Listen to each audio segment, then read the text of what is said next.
I saw a story this week on CNN about a minister in Gainesville, Florida, who has declared September 11th of this year Burn the Quran Day. Thank you for your reaction. That was mine.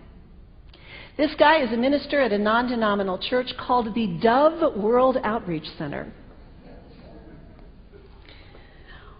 He said all kinds of disparaging, insulting, inaccurate things about Islam that I'm not going to repeat from this pulpit.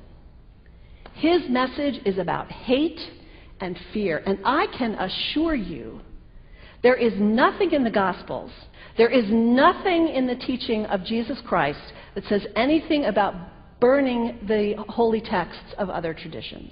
It is not there. The proposed burning of the Quran is obscene. It is not the work of peace. It is not the work of understanding. It is not the work of building bridges. It is insanity. Now, the good news is there are a lot of groups, a lot of churches, even the National Association of Evangelicals, who are condemning this action and urging the church to cancel their event. A conversation about God demands grace and openness, a willingness to learn, to have our own ideas challenged, our convictions questioned. These are the hallmarks of humility. When I was in seminary, I read from someone whose name is lost to me now, when you speak of God, your voice should shake a little.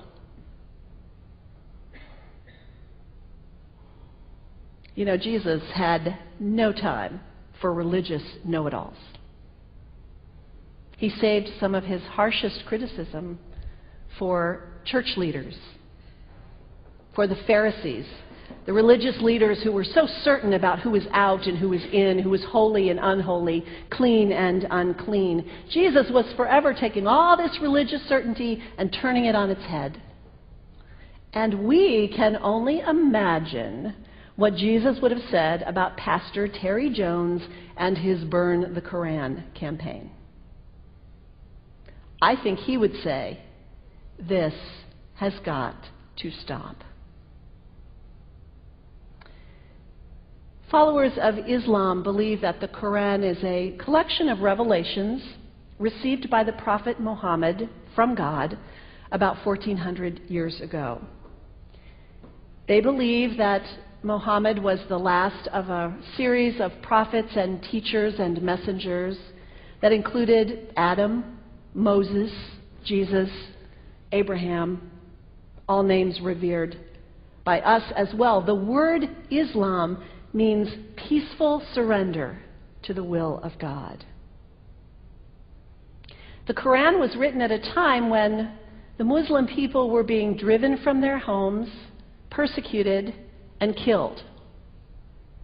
The Old Testament was written at a time when Jewish people were being driven from their homes, persecuted, and killed.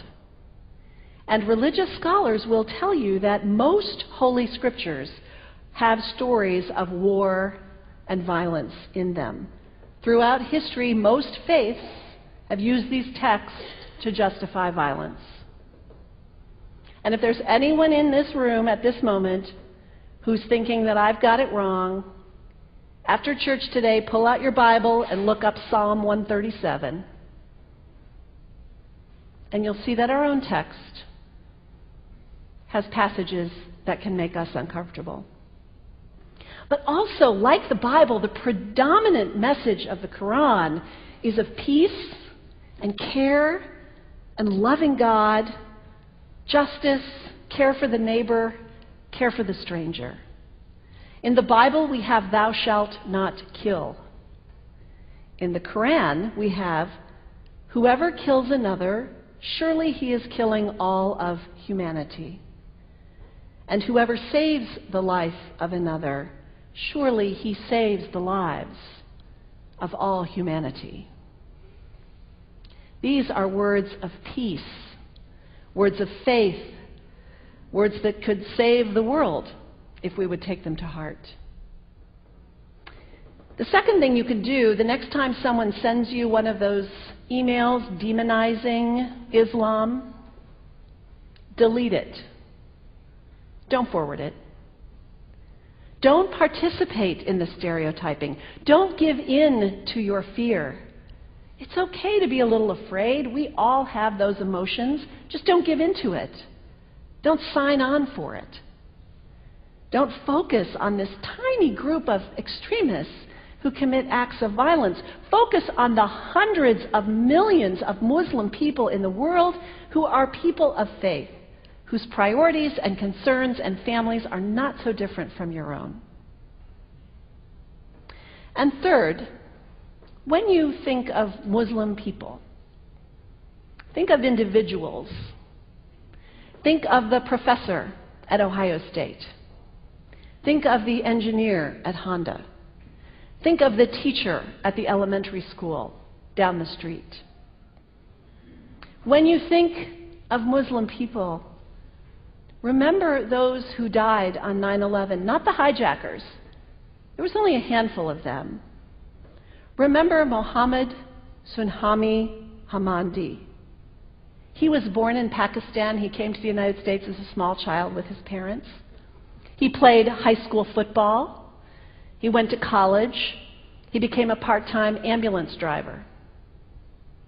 He died, this Muslim young man, on 9/11, trying to rescue people and save lives. When you think of Muslim people, remember Mohammed Salahuddin Cloudhurry. He was a waiter at Windows on the World, which was at the top of the World Trade Center. He died that day. His wife had their baby 2 days later. When you think of Muslim people, remember Rama Salih. She was a woman, 28 years old. Her neighbors described her as fun and outgoing and generous. And she died on American Airlines Flight 11, 7 months pregnant with her first child. Remember the founder of the Islamic Circle of North America, who worked in the World Trade Center and also died on September 11th. That same group now is giving away tens of thousands of copies of the Quran in response to the campaign about burning the Quran. In the language of their own tradition, they are spreading words of faith and peace and hope. One of the ladies at the 8:30 service this morning said to me after, maybe we should declare September 11th, buy a Quran and read some of it. It is for us to share our message of love and hope and peace, but let us do it with grace and respect and above all, humility. God grant us, as individuals, as a nation, as Christians, the humility for this work.